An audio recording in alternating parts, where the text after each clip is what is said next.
2021 is upon us, and you might be thinking about your gear plans for the new year. Thinking of getting budget pedals? Here's why I think that may not be a good idea. Coming up.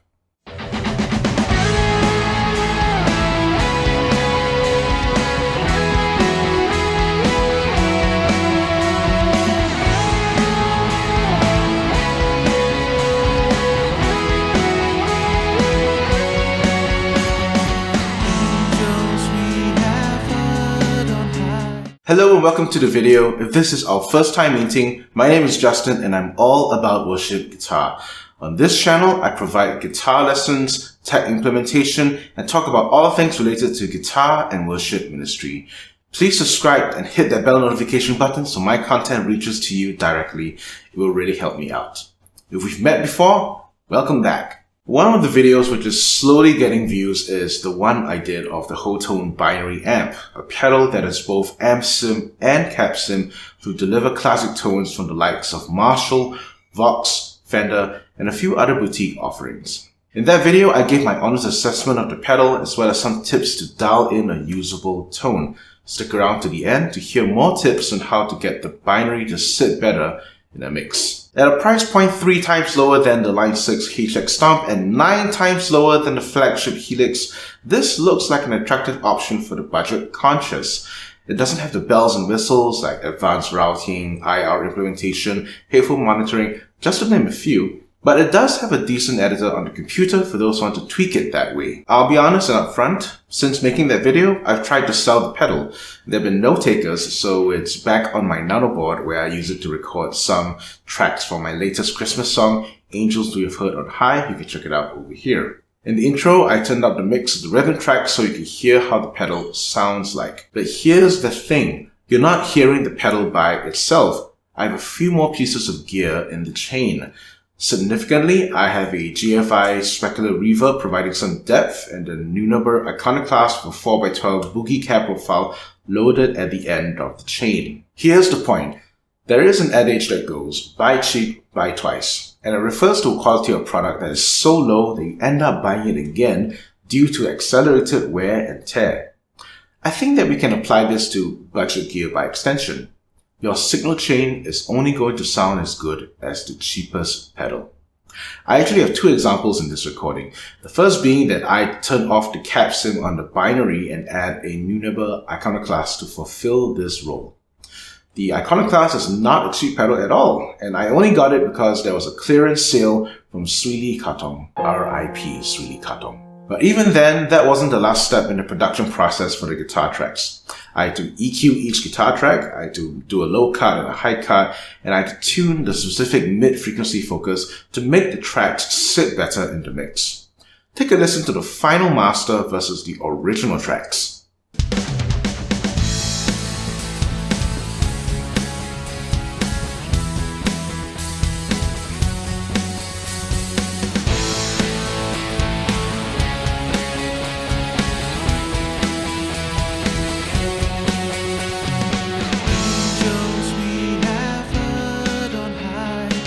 On the HX Stomp or the Helix, I have additional tools at my disposal to compress, EQ, and even swap out different CADs and IRs to get the tone just right. As powerful as the Iconoclast is, there is a limit as to how it can shape the basic tone of the binary.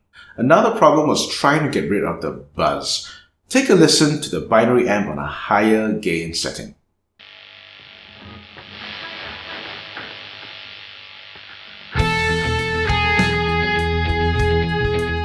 I couldn't even bear to do a video because it's just that noisy. The second I removed the binary amp, this is how clean the signal chain became.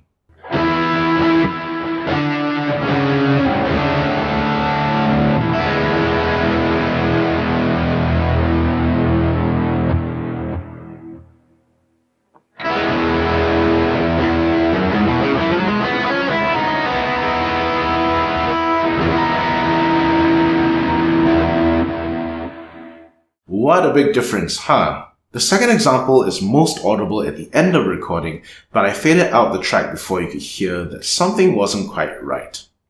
Here it is in all its gory detail.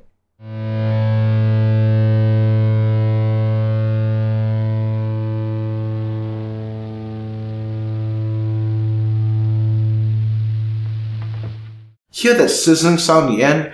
I don't really know how that sound comes about, but maybe one of you can explain to me in the comments below. But I've isolated the source of it to these two guys, my Ammoon wireless units. There was a period of 2 weeks that my Line 6 G10 was down after it stopped working following the mandatory update. Thanks, Line 6. To tide me over that time while the G10 was in the service center, I thought I might as well try out these really cheap wireless units. Yes, they work and they do what they're supposed to do with no interference.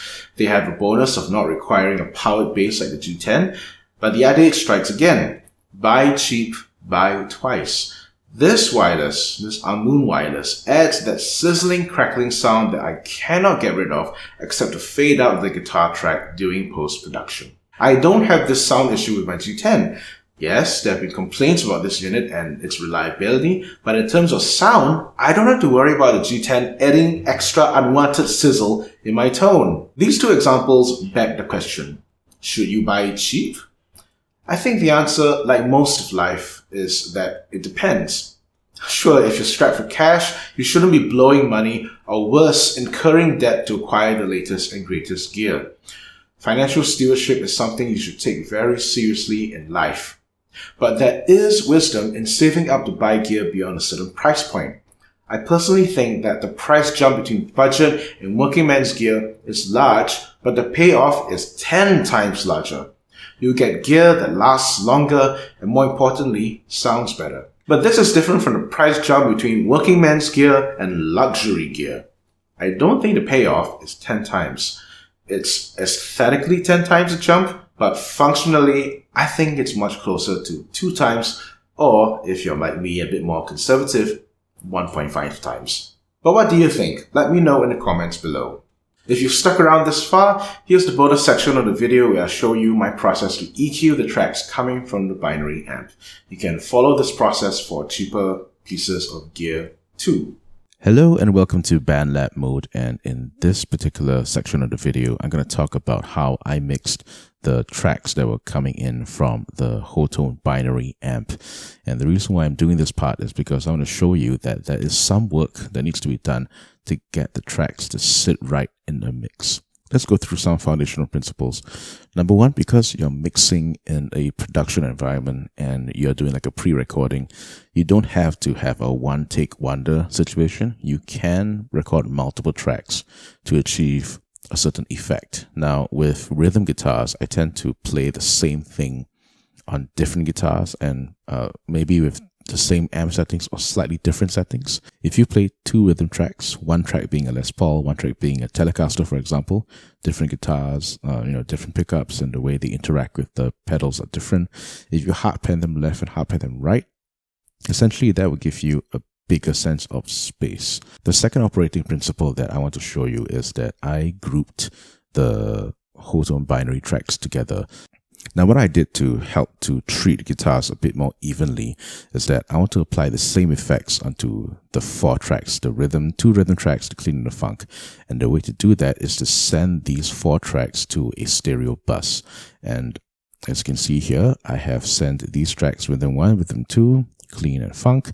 They are going to the guitars bus right here, which is bus D on my mix. Now in bus D, I have 2 different things on which are helping me achieve the overall sound that I want. So I'm going to mute the lead sounds so that you can really hear in context the rhythm tracks, and they sound like this.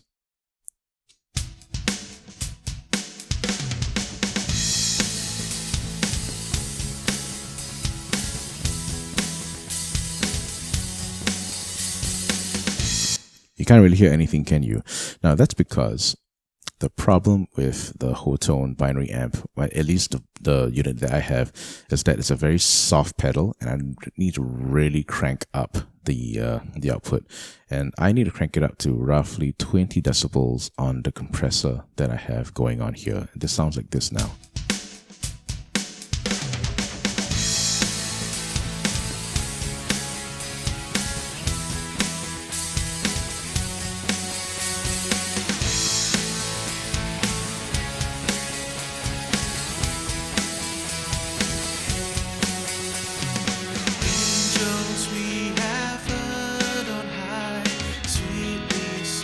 you're hearing the final track as to how I want it to sound.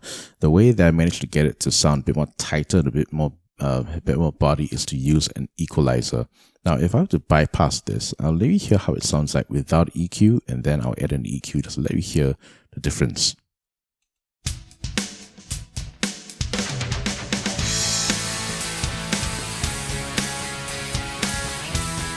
Okay, then I'll turn it on after this.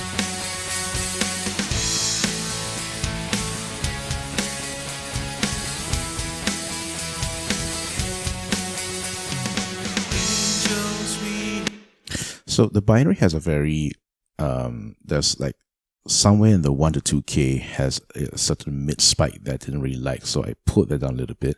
And I also made sure that there was a low cut and a high cut. The low cut, I'm a bit more aggressive. I put it at 75 Hertz.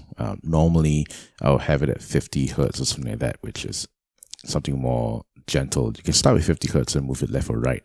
I normally have it a bit more aggressive because I don't want this to compete with the bass.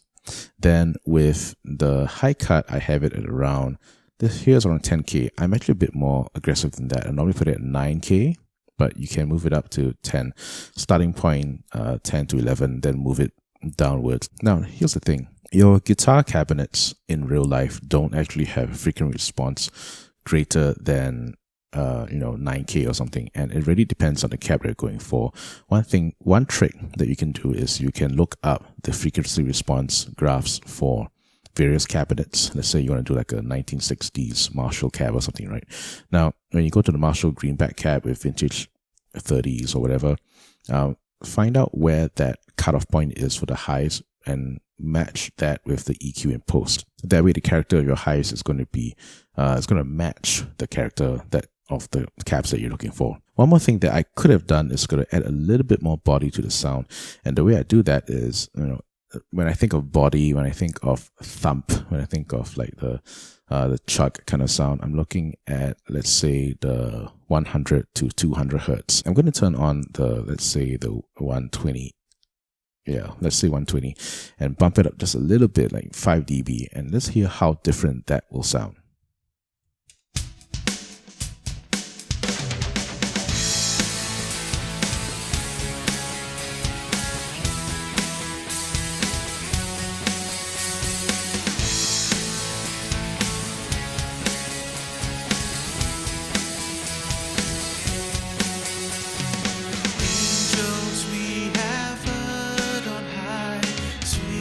I'll turn off that main vocal so you can hear the clean guitar.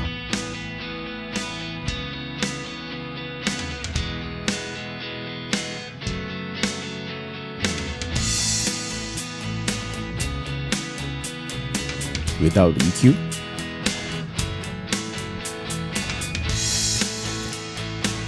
Now with the EQ.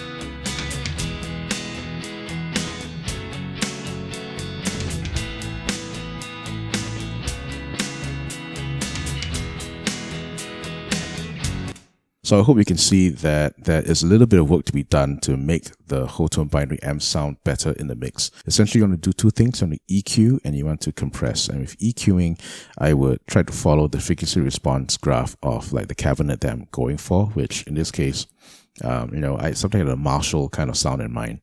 And then I have the compressor set to a value such that it's not very heavy compression, but I really wanted it to have a very high output. So I really use this output knob to crank the sound that's coming out of the guitar tracks. Otherwise, it's really inaudible. And that's one thing that you have to look out for. Some of these pedals don't have a very good volume kind of control. They're very soft pedals, and the only way to get the volume up is to do it in post, as you can see here.